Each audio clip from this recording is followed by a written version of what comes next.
दोस्तों स्वागत है आपका डिफेंस नॉलेज शो में। तो दोस्तों कोविड-19 महामारी के बाद से भारत में काफ़ी ज़्यादा इकोनॉमिक क्राइसिस आए और विपक्ष को भी कहने का मौका मिला कि मोदी सरकार इकोनॉमी को संभालने में पूरी तरह से नाकाम फेल हुई।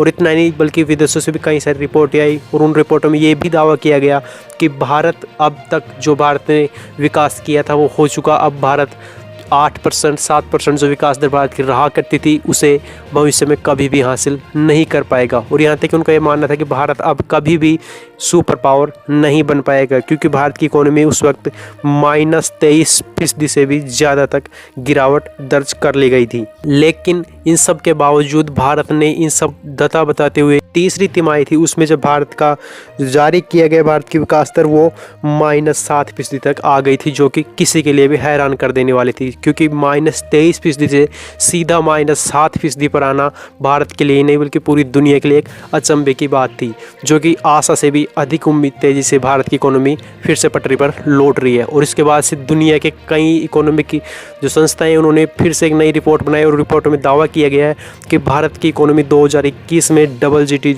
डिजिट में ग्रोथ करेगी और दुनिया की सबसे तेज़ी से बढ़ने वाली इकोनॉमी भारत की होगी। और अब आरबीआई ने एक नई रिपोर्ट बनाई है जिसके मुताबिक दावा किया गया है कि 2021-22 में भारत की जो ग्रोथ रेट है वो 14% तक बढ़ सकती है, जो कि दुनिया में सबसे तेज़ी से बढ़ने वाली एकमात्र इकोनॉमी होगी।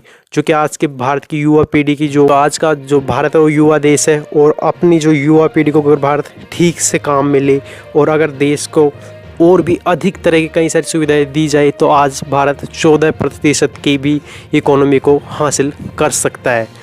और इतना ही नहीं, अब जो भारत के विदेशी मुद्रा भंडार है उसमें भी फिर से एक बार बढ़ोतरी हुई है और $2.56 बिलियन की बढ़ोतरी के साथ भारत का विदेशी मुद्रा भंडार $581 बिलियन तक पहुंच चुका है। और अब भारत रूस को पछाड़ने में महज $10 बिलियन ही पीछे है।